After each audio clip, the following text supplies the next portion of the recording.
Now, this part of my testimony, and for those that didn't see anything else, this is a testimony that I had when I was in my early 20s, 50 years ago.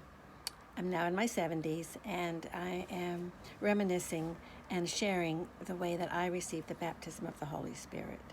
Now, I had just told about how was taken to Calvary, and I was shown him on the cross, and he was pouring all of his love into me. And I finally got up and got into bed, went to sleep, and couldn't wait for the next morning to continue praying for the Holy Spirit, because I didn't know if I'd got it or not. I mean, I wasn't sure if I got the Holy Spirit or not. So I'm still praying for it. So the next morning, as I get up, and I'm of course still singing my song, which is in another video if you're curious about this song that God had put in my heart.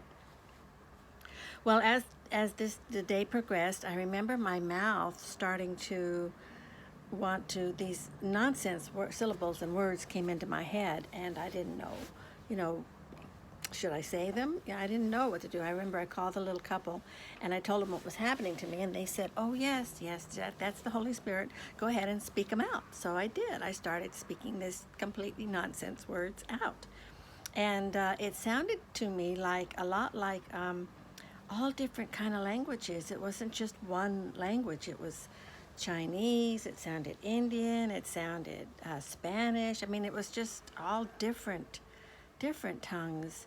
And I began to feel like I was eating something really, really good, and I felt like I was going into like a trance almost.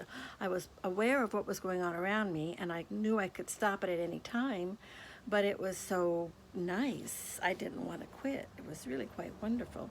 So I'm just kind of, talking in tongues and feeling the mood of it and the sweetness of it, and I hear my little girl, who's 3 years old, she waking up from her nap. So I go upstairs to get her, and we walk into one of my rooms where I had my dresser, and on my dresser I had a jewelry box, and in this jewelry box I had everything that was most precious to me. I had the most wonderful jewels that my husband had brought me from overseas. Solid gold necklaces, solid silver, rubies, rings. I had emeralds. I mean, I just had a bunch of jewelry in that box. And I used to go from time to time, I would go into this room and raise up the jewelry box and just look at it. It was so beautiful, it sparkled, and I would just look at these jewels. So we walked into this room, and as was my custom, the first thing I did was go to the dresser, and I was going to raise the box. For some reason I felt like looking at the jewels while I'm still talking in tongues now. And I walked past, and I looked in the mirror at myself. Oh my goodness, I was amazed at what I saw as I'm still talking in tongues.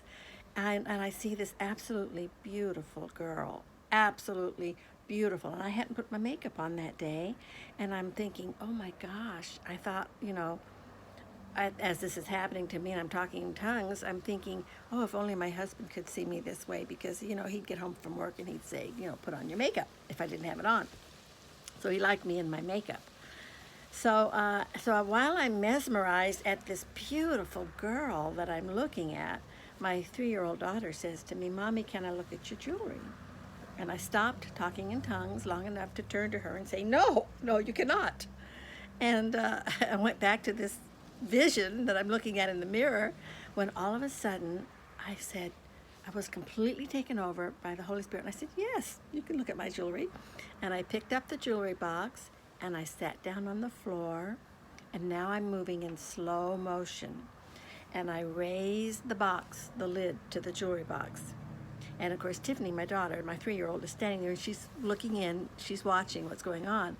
And all of a sudden, I broke out into this song. It was a Hebrew song to the tune of Havana Gila, but it wasn't, the words were not Havana Gila, they were something else. So I'm in my jewelry box now, and I begin to take every single thing that's in this jewelry box, and I'm draping it on my daughter in slow motion. Every ring in that box goes on her finger.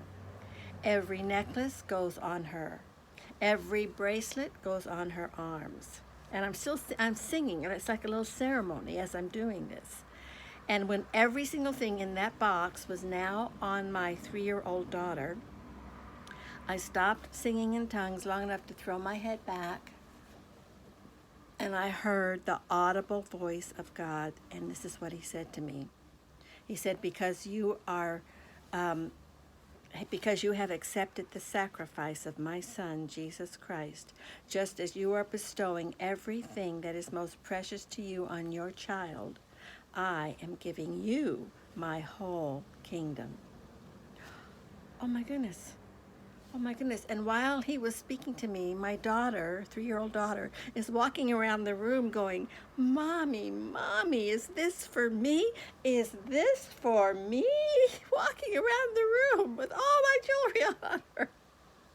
I said, yes, dear, it's all for you.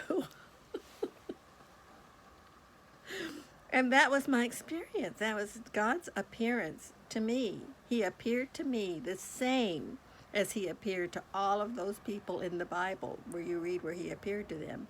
And he appeared to me. I mean, my goodness.